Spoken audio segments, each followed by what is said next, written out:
Brought to you by Agilus Diagnostics. Health test की बात आती है तो मैं भरोसा करता हूँ India's largest diagnostics company Agilus diagnostics. खुद को टेस्ट करते रहो। बस भाजपा ने जो उसकी काट निकाली थी, धमरा निषाद को उम्मीदवार बनाया था। समाजवादी पार्टी की जो प्रत्याशी थी शोभावती वर्मा जी और इधर से धमरा निषाद थे। दोनों प्रत्याशी एक तरीके देखा काफ़ी शांत थे, लेकिन समाजवादी पार्टी की तरफ से उनके पति सांसद लालजी वर्मा वो काफ़ी अग्रेसिव थे। वो बार बार जो है प्रशासन के ऊपर बाउंसर फेंकते जा रहे थे। वहाँ एक देखने को मिला कि लड़ाई जो है सपा और भाजपा में ही है, और जो भी प्रत्याशी हैं वो लड़ाई में दिखे नहीं, ना उनके कहीं बैनर पोस्टर भी दिखे कहीं। बसपा तो शुरू से ही लड़ाई में नहीं रही है। नमस्कार, यूपी तक में आपका स्वागत है।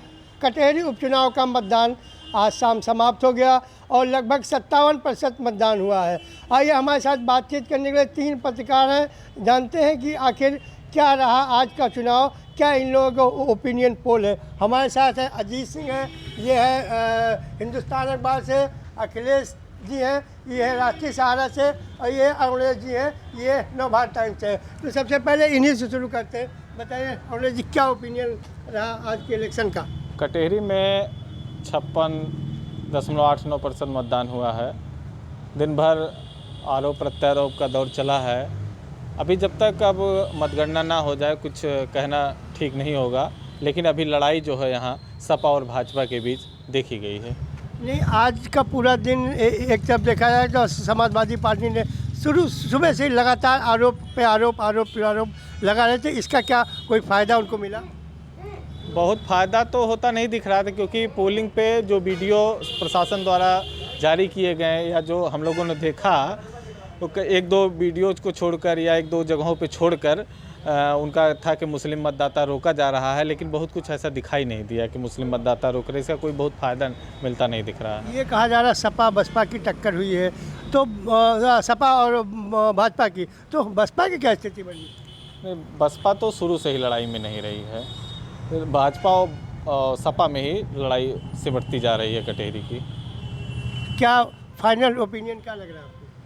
अब जब तक रिजल्ट ना आ जाए कुछ कहा नहीं जा सकता, लेकिन मुख्य लड़ाई सपा और भाजपा प्रत्याशी के बीच ही है। अखिलेश जी, क्या ओपिनियन है आपका देखिए चुनाव को लेकर? जो आज का ये ओपिनियन का मतलब है कि जो स्थिति आज देखी गई बूथों पर, और जो पूरे दिन हम लोग जो बूथों को जाकर देखे हैं, तो वहाँ एक देखने को मिला कि लड़ाई जो है सपा और भाजपा में ही है, और जो भी प्रत्याशी हैं वो लड़ाई में दिखे नहीं, ना उनके कहीं बैनर पोस्टर भी दिखे कहीं, मतलब बूथों पर उनके समर्थक भी कम ही दिखे। खासकर बसपा यहाँ जो कि गढ़ हुआ करता था बसपा का कभी, लेकिन इस चुनाव में उपचुनाव में उनके समर्थक भी बूथों पर नहीं दिखे।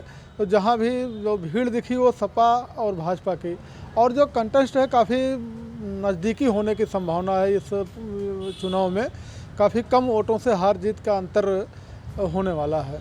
लाल जी, आज सुबह से ही लगातार ट्वीट पे ट्वीट करते रहे, क्या इसका कोई उनको फ़ायदा मिला?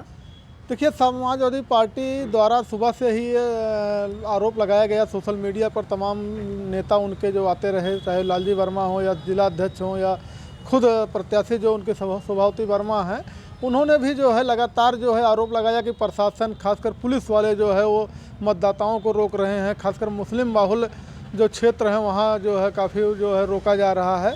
हालांकि हम लोग भी कई ऐसे जो बूथ हैं जहाँ मुस्लिम बाहुल्य क्षेत्र है वहाँ गए तो काफ़ी लंबी लंबी लाइनें देखने को मिली, काफ़ी मतदाता वहाँ पहुँचे थे।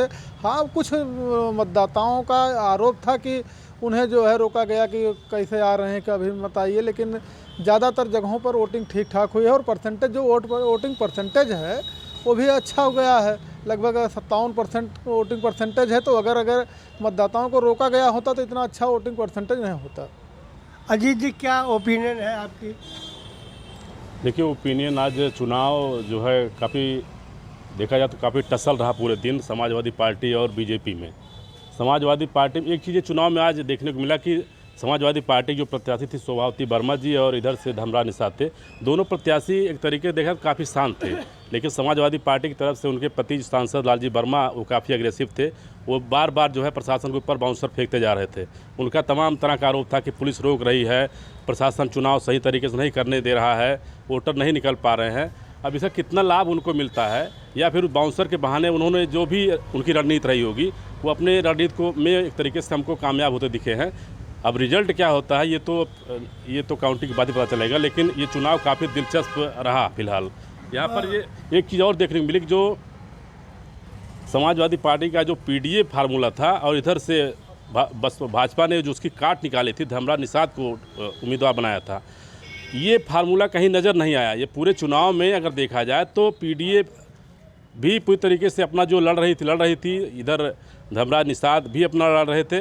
ये पूरा चुनाव एक तरीके से आरोप और प्रत्यारोप के बीच से काफ़ी हद तक रहा और प्रशासन को जो है काफ़ी बैकफुट पे ढकेलने का भी प्रयास किया गया यहाँ पर लालजी वर्मा द्वारा, क्योंकि उनके जो आरोप थे काफ़ी गंभीर आरोप होते थे। उसकी सच्चाई में क्या था ये अब हम लोग कहीं ज़्यादा जानकारी नहीं है, लेकिन उनके आरोप जो थे काफ़ी गंभीर थे और उसमें काफ़ी देर तक जो है सोशल मीडिया पे काफ़ी हलचल रहती थी और पुलिस भी कहीं न कहीं बैकफुट पे आती थी, लेकिन आरोप काफ़ी तगड़ा उनका लगता था। और ये रिजल्ट क्या होगा ये चुनाव के मतलब जो काउंटिंग हो उसके बाद पता चल सकेगा। ये बीएसपी काफ़ी हल्के में लड़ी क्यों?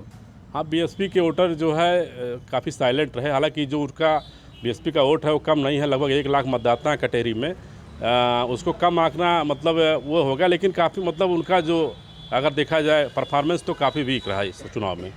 तो ये थे हमारे साथ कुछ पत्रकार साथी जिनकी ओपिनियन पोल ये है कि सपा और भाजपा के बीच कड़ी टक्कर है, कोई भी चुनाव जीत सकता है। के पांडे, यूपी तक, अम्बेडकर नगर।